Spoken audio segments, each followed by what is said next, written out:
the country in marking this year's Mashujaa Day. The president seized the opportunity to emphasize on the need to relook at the current constitution in an apparent reference to the BBI process fronted by himself and opposition leader Raila Odinga. The ceremony was also attended by leaders from across the political divide. KTN News' Murimi Mwangi is live for us from the Gusii Stadium and now joins us live with an update. Murimi, good afternoon.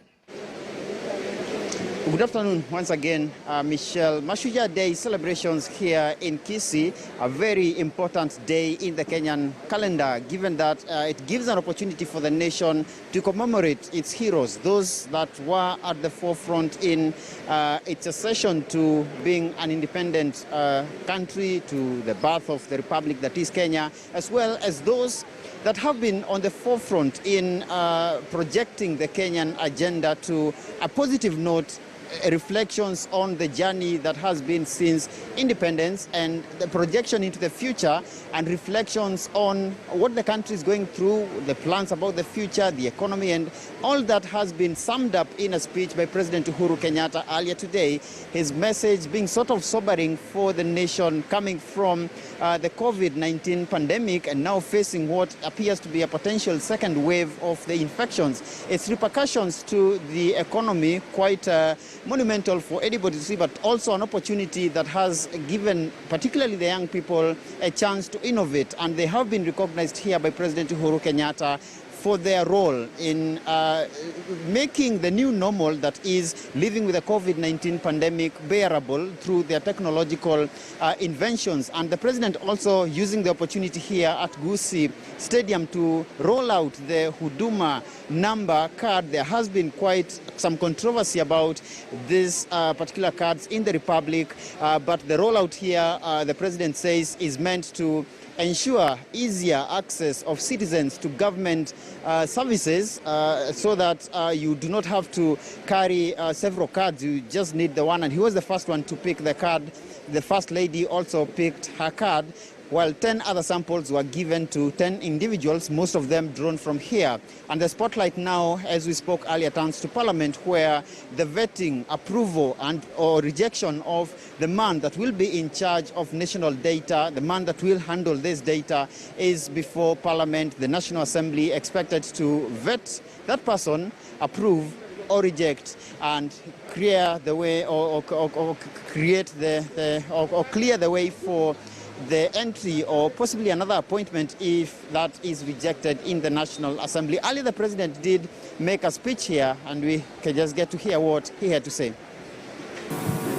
And borrowing from their own historical experiences, the process of constantly reviewing our nationhood would only happen through the unremitting search for a constitutional consensus. This position was strongly advocated by another group of our heroes known as the Constitutionalists. Apart from being the architects of our new state and the engineers of our new economic order, they pushed for the practice of constantly building a constitutional consensus. To them, constitution making was not a rigid endpoint. It was a constantly moving target that requires continuous consensus.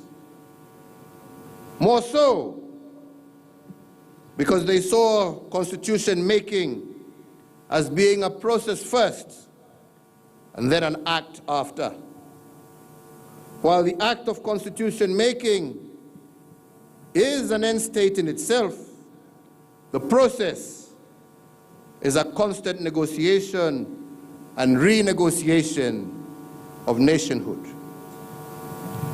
Guided by this philosophy of constitutional consensus, these heroes went through as many as 4 constitutions before landing on a workable consensus.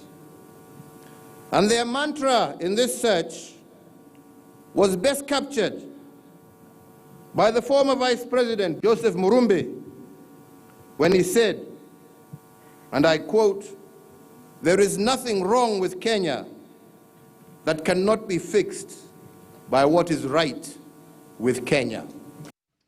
Meanwhile, Deputy President William Ruto, also in attendance, called for consensus building towards the 2022 elections.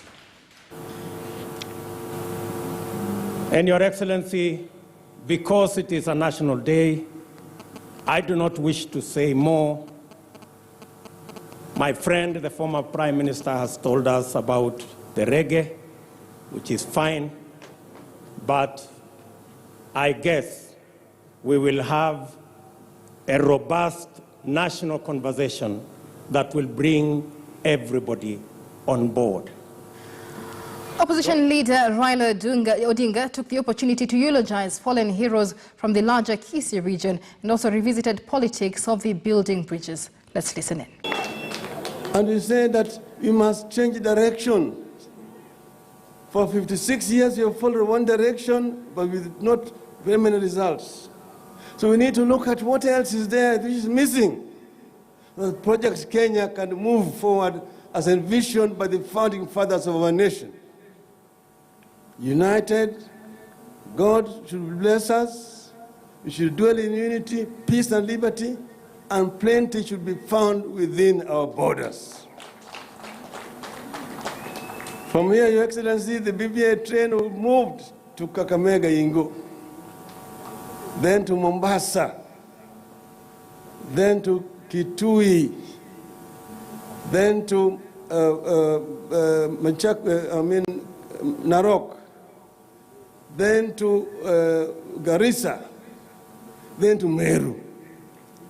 It was only when we were supposed to be going to Nakuru, shetani ikanguka kutoka huku juu. Na rege ikaenda kwa half time.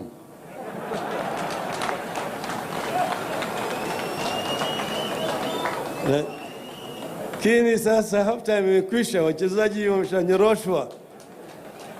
Wameshapata mafunzo, tena wamepata massaging, sasa wanarudi kwa kiwanja, Your Excellency. Na wewe mwenyewe ndio utasema hii njia tunataka kufuata sasa kutoka hapa. Because nobody can stop reggae. Asante sana. Further afield, Guinea's opposition